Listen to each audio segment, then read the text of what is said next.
হাতীগাঁও থানাত মহিলা কংগ্ৰেছৰ সভানেত্ৰী বীণা বৰঠাকুৰৰ এজাহাৰ দাখিল। সামাজিক মাধ্যমত ভাইৰেল এটা ভিডিঅ'ক লৈ এজাহাৰ। লিখন কুংবাং নামৰ যুৱকজনৰ বিৰুদ্ধে এজাহাৰ দাখিল কৰা হৈছে। অডিঅ' ৰেকৰ্ডিঙত বীণা বৰঠাকুৰৰ নামত কয়লাৰ ধন অহাৰ কথা কৈছিল ভিডিঅ'টোত। এপিচিচিৰ সভাপতি ভূপেন বৰাৰ নামো উল্লেখ কৰা হৈছিল ভিডিঅ'টোত। এজাহাৰ দাখিল কৰি বীণা বৰঠাকুৰৰ মন্তব্য, ৰাজনৈতিক জীৱনত মই এনেকুৱা কাম কৰা নাই আৰু নকৰো। প্ৰমাণ দিব পাৰিলে ৰাজনৈতিক জীৱন ত্যাগ কৰিম বুলি মন্তব্য। আৰক্ষীয়ে কি পদক্ষেপ লৈ চাওঁ, নহলে মুখ্যমন্ত্ৰীৰ ওচৰলৈ যাম বুলি মন্তব্য বীণা বৰঠাকুৰৰ। প্ৰয়োজনত আদালতৰ মজিয়ালৈ যাব বীণা বৰঠাকুৰ।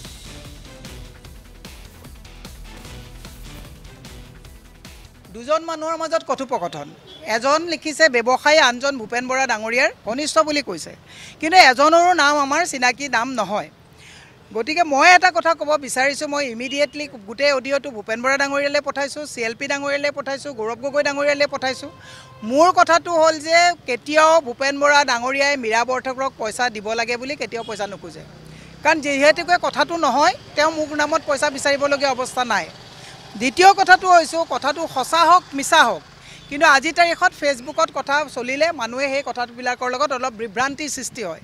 মই অসমৰ ৰাইজক এটা কথা ক'ব বিচাৰোঁ যে মই কংগ্ৰেছ দলৰ মহিলা কংগ্ৰেছৰ সভানেত্ৰী হিচাপে অতি সততাৰে নিষ্ঠাৰে মই নিজৰ জেপৰ পইচাৰে নিজৰ লাখবিলাক সকলো পৰিত্যাগ কৰি মই কেৱল তেল ভৰাই পেলাই মই কংগ্ৰেছ দলটো কৰি আছোঁ।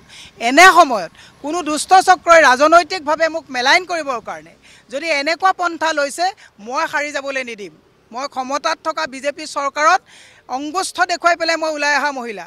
গতিকে এনেকুৱা কোনোবা লিখন পিখন কোনে লিখিছে মই নাজানো, উচিত কেছ IT ছেকশ্যনৰ ধাৰা লগাই এই লেখন কুম্বাং বোলা ল'ৰাজনক কৰায়ত্ব কৰিব লাগিব। মুখ্যমন্ত্ৰীৰ ওচৰলৈ মই যাম, এইটোৰ মীমাংসা হ'ব লাগিব। বহুত অডিঅ' ক্লিপ ভাইৰেল হয় মানুহে মনে মনে থাকে। মই মনে মনে এইকাৰণে থকা নাই, কোনো চিণ্ডিকেটৰ পইচাৰ ভাগ মোতালে নাহে। আৰু যদি মুখ্যমন্ত্ৰী মহোদয় এই কথাটো যদি প্ৰমাণ কৰিব পাৰে, মই আজিয়ে কৈছোঁ হাতীগাঁও থানাৰ সন্মুখত ৰাজনৈতিকভাৱে মই সন্ন্যাস ল'ম। এইটো মই চেলেঞ্জ